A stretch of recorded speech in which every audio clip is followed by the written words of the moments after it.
Hi, I'm Dave Hume from Seriously Connected, and today I'd like to talk to you about terms and conditions. Actually, more importantly, stealing terms and conditions. It's a subject that I find quite fascinating, particularly when we talk to the recruiters as often as we do now. There are so many recruitment businesses and people starting up in recruitment nowadays, particularly back in 2015, 4,000 recruitment companies set up. That's crazy, and I'm pretty sure most of them stole some terms and conditions at some point. And what I mean by that is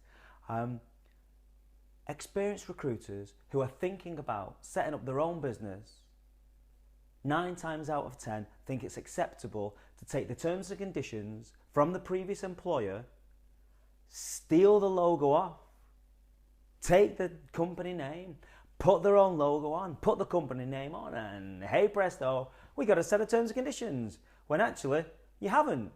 And I find it quite astounding how often this conversation takes place with recruiters who have set up their own independent recruitment business. Now, we hold some great events in Manchester City Centre which is designed to help recruiters set their own business up and to get started on what to look out for. After all, we're Seriously Connected. We're a network of independent recruiters. We're an online platform that allows recruiters to go self-employed and just plug straight into our platform and start recruiting, because we've done everything properly. But what we find is when we're telling recruiters that you can't take a set of terms and conditions from your previous employer and start using them as your own terms and conditions for your new business, because it's actually stealing.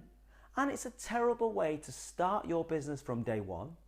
It's a terrible way to start operating. But what is even worse is one of the most important and most critical factors in all of that is, how do you know they're right? Have you even read them? Have you looked at them? Have you read them? Probably not. Most recruiters are not very detail orientated. Most of them take the terms and conditions, look at the percentage, look at the payment days, and hey presto, off we go. And that's not the way to do this. Now, how do you even know that those terms and conditions are correct? How do you know that those terms and conditions haven't been recycled by your employer from terms and conditions that they stole from a previous company as well? So my advice is get set up correctly.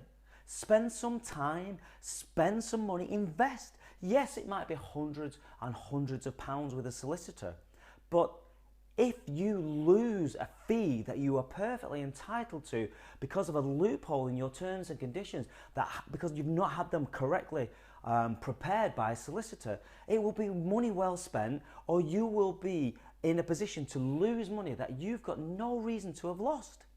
Some employers will go through your terms and conditions with a fine-tooth comb. Some will go through them, just have a little bit of a scan over and go with it. But 9 times out of 10, it doesn't matter what they do. You have to get yourself set up correctly, and I highly recommend speaking to a lawyer to give you that correct advice.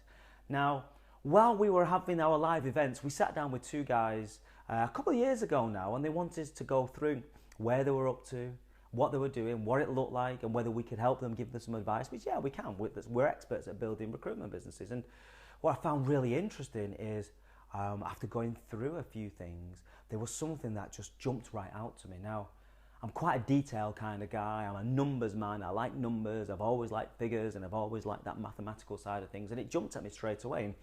And I was interested to talk to them about it. And what they were charging 20% of the first year's basic salary. They had a staggered payment structure whereby after 14 days they charged the client had to pay 10% of the placement fee, and after 60 days they had to charge the client had to pay 10% of the placement fee. Now when you look at that, that looks like 20% of the placement fee, but it's not. Sorry, it looks like 20% of the first year's basic salary, but it's not. It's actually 20% of the total fee, which meant 80% was missing. 80%, technically, they weren't actually invoicing. Now, they were invoicing, and they were invoicing correctly, but with the wrong percentages. But when I sat down and spoke to them about where did they get the terms and conditions, and did they realise what they were doing, they didn't. Well, we got our terms and conditions from our old employer and we borrowed some from somewhere else and we got the two and we fudged them together. They'd managed somehow to create a set of terms and conditions that weren't correct, but clients were still paying them.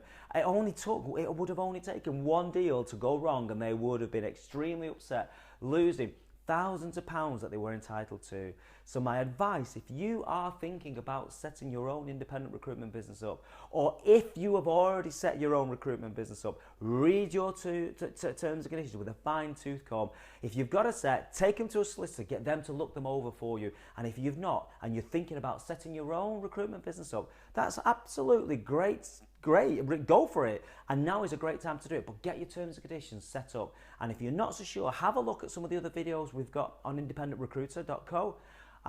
But equally, spend some time planning how you're going to set your business up correctly from day one. I highly recommend it. So I hope this has been useful. Do the right thing. Get your business set up correctly from day one. And if we can help at any point, please leave a little comment underneath this.